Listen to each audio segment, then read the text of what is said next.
Pagkat ikaw lamang aking kalakasan. Sa piling mo, tagumpay ko'y naranasan.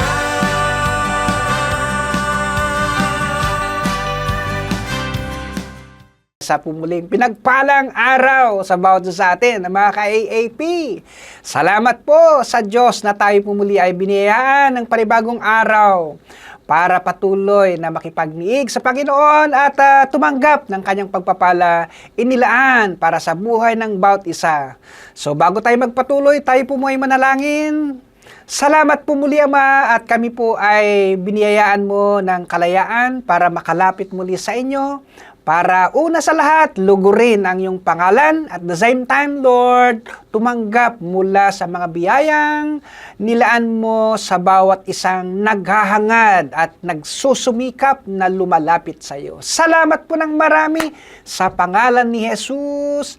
Amen and amen. Isa po muling kagalakan, mga ka-AP, na ipagpatuloy yung aking pong pinutol o naging part 1 ng aking ibinahagi last time. So, gusto ko pong ituloy iyon dahil napakahalaga pong maintindihan po natin na every time na tayo ay lumalapit sa Panginoon ay meron pong magandang nangyayari. So, ayan po ang aking verse ulit sa araw na ito ay yung pong James chapter 4 verse 8 sa New Living Translation. Sabi niya, "Draw near to God and He will draw near to you.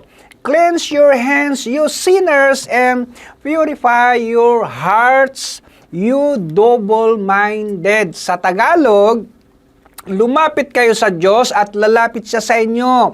Linisin ninyo ang inyong mga kamay, kayong mga makasalanan. Linisin ninyo ang iyong mga puso, kayong pabago-bago ang isip. So, ang title po ng ating topic ulit ay the same, draw near to God. So, nakita po natin na wala pong ibang hangad at ninanais ng Panginoon yung patuloy po tayo niyang maakay na piliing lumapit lagi sa Kanya. At gaya ng na-share ko po sa inyo nung part 1 nito ay wala pong automatic na paglapit sa Panginoon. It involves intention, it involves discipline, it involves desires, at saka decision. Yan po yung kailangan po natin tandaan na every time lumalapit po tayo sa Panginoon, ay kailangan natin bigyan ng puwersa. Kasi sabi ko nga sa inyo, kung wala po tayong gagawing intention, desisyon na lumapit sa Panginoon o discipline na gagawin sa Panginoon, sinisigurado ko po at maging ang salita ng Panginoon, automatic yan, i-drift away tayo sa Panginoon. Kaya sinasabi ng salita ng Panginoon, kailangan daw nating piliing gumawa ng desisyon na piliing lumapit araw-araw sa Panginoon. Dahil etong mundong ginagalawan natin, napakalakas na puwersa yan na siyang current na humahatak sa atin para lumayo sa Panginoon. Kaya salamat sa Diyos na meron siyang salita na nagpapaalala sa atin para kung sakasakali, feeling natin ay parang may napapalayo na tayo sa Panginoon, nakakaramdam na tayo ng kakaiba dahil feeling natin napalayo tayo sa Panginoon. Sa araw na ito, nawa mahatak ulit tayo, malabanan natin yung pong tinatawag na gravity o yung current na nagpapalayo sa atin, palayo sa Panginoon. So, ayan po ha, ang drawing near to God ay hindi po automatic na mangyayari yan. Pero yung drifting away na salita, na kung wala tayong gagawing pagdidisiplinang lumapit sa Panginoon, automatic yan, lalayo tayo sa Panginoon. Okay?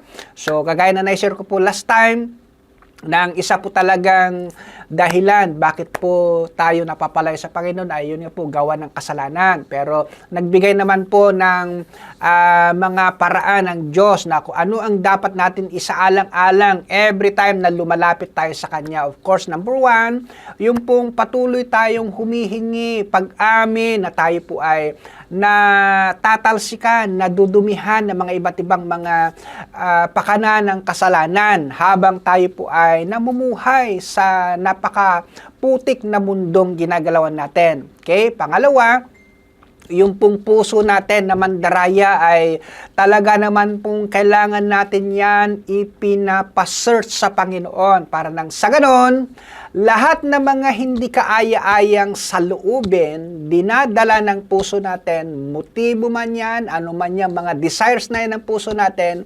mai-align sa gusto ng Panginoon. Take note, wala pong pwedeng makapag-aayos sa pusong ito, kundi ang Panginoon. Kaya napakahalaga everyday, isinusurrender din natin yan sa Panginoon para nang sa ganon, yung mga hindi kaaya-ayang tibok ng puso natin, sa paningin niya ay iayos din ng Panginoon. And then pangalawa, yung pagiging double-minded natin, yung pabago-bago isip, gusto, hindi, ayaw, gusto, parang ganon. So wala po tayong nai-establish minsan na pag-focus na lumapit sa Panginoon kasi pareho nating gustong puntahan yung pagiging double-minded natin. Gusto sa kaliwa, gusto sa kanan, ayaw ko, gusto mo, parang ganon. So para single-minded lang daw po tayo, piliin natin lumapit sa Panginoon. So, yung pong gusto kong iwan sa atin ngayon ay yung pong mga ilang napakagandang benefits po kapag ka po na-establish po natin na ilapit ang sarili natin. Tandaan nyo, ang buhay na malayo sa Panginoon ay nakakapagod, nakakadrain, at mararanasan mo yung iba't ibang mga kawalan sa buhay nito kapag tayo po ay napapalayo. Kaya tignan nyo po, once na nailapit natin ang sarili natin sa Panginoon at si Lord naman nailapit niya ang sarili niya sa atin, napakaganda po ang mga nangyayari. So may 5 lamang po akong napaka-vital benefits po ito para sa atin every time na tayo po ay nakalapit ng totohanan sa Panginoon. Number 1 na benefits po kapag tayo po ay nakakalapit sa Panginoon ay yung pong tinatawag na tayo ay nare-refresh.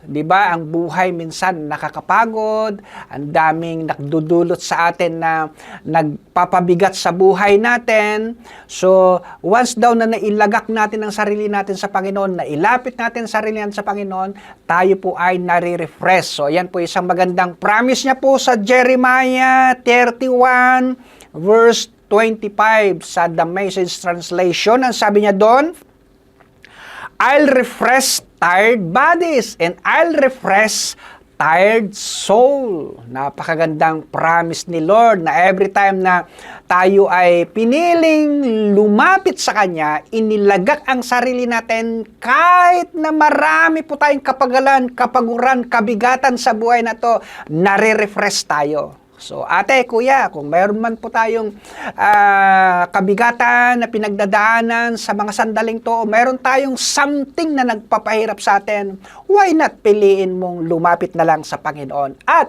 tanggapin ang refreshing blessing ng Panginoon. Number 2, na napakagandang benefits po every time na tayo po ay napapalapit sa Panginoon. Yung makakasumpong po tayo. We may find mercy and grace. Saan natin makikita sa pangako ng Panginoon? Sa Hebrews chapter 4 verse 16. Sabi niya rito, kaya huwag tayong mag-atubiling lumapit sa trono ng maawaing Diyos para matanggap natin ang awa at biyayang makakatulong sa atin sa panahon ng pangangailangan. Tanong, may pangangailangan ka ba, ate, kuya, na kailangan si Lord lang ang tutugon? So anong kailangan natin? Huwag na daw tayong mag-atubiling lumapit sa kahabagang trono ng Diyos para nang sa ganon, ang biyaya at habag ng Diyos ay ating makakamtan. Number 3 na napakagandang benefits po every time na tayo po ay nakalapit ng totohanan sa Panginoon ay makakaranas po tayo ng fullness of joy. Alam nyo, sa mundong ginagalawan natin, sa buhay na ito na ginagalawan natin, nagkakandahumahog, kumahog ang maraming tao para hanapin yung tunay na kagalakan ng buhay na kahit kulang tayo sa maraming material na bagay, pero dahil taglay mo ang kagalakan mula sa Panginoon, mas mapalad ka pa kaysa sa sobrang daming yaman ng mundo pero walang kagalakan. So sabi niya diyan sa Psalms 16 verse 11, mga awit 16 verse 11, ang sabi niya, ituro mo ang landas na patungo sa buhay, sa piling mo'y madarama ang lubos na kagalakan, ang tulong mo'y nagdudulot ng ligayang walang hanggan. So napakagandang pangako ng Panginoon na every time inilalagak natin, inilalapit natin, isinusurrender natin ang buhay natin sa Panginoon,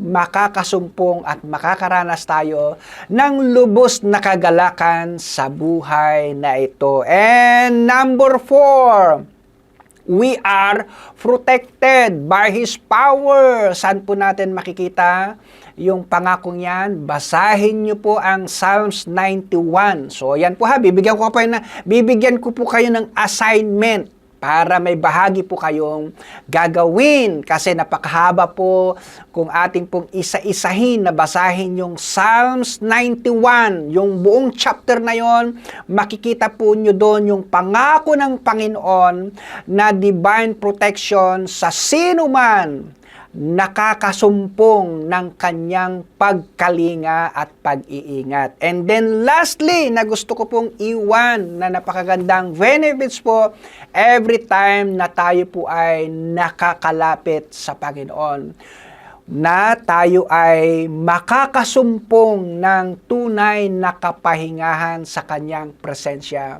We find rest in His presence. Saan natin makikita yan? Sa Matthew 11:28. Lumapit kayo sa akin, kayong lahat na napapagal at nabibigatan lubha sa inyong mga pasanin, at kayo'y bibigyan ko ng kapahingahan. Diba? Napakaganda, mga ate, kuya, ang mga pangako ng Panginoon na inaalok sa bawat sa atin. Kanya nga lang.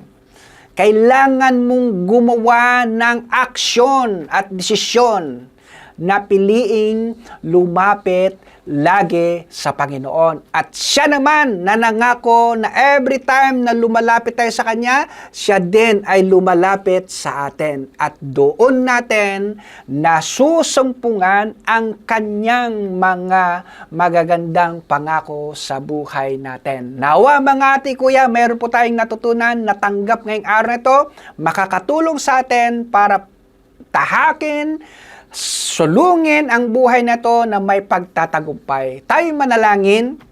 Salamat po muli, Panginoon, na sa araw na ito, nakatanggap po kami ng iyong mga pagpapalang pangako mula sa iyong mga salita para dulutan po kami ng buhay at pag-asa, katatagan, kalakasan, karunungan at pagtatagumpay sa pagharap ng mga iba't ibang hamon ng buhay. Tulungan mo kami, Panginoon, na laging magkaroon ng determinasyon at desisyon, kalakasan na lumalapit lagi sa iyo.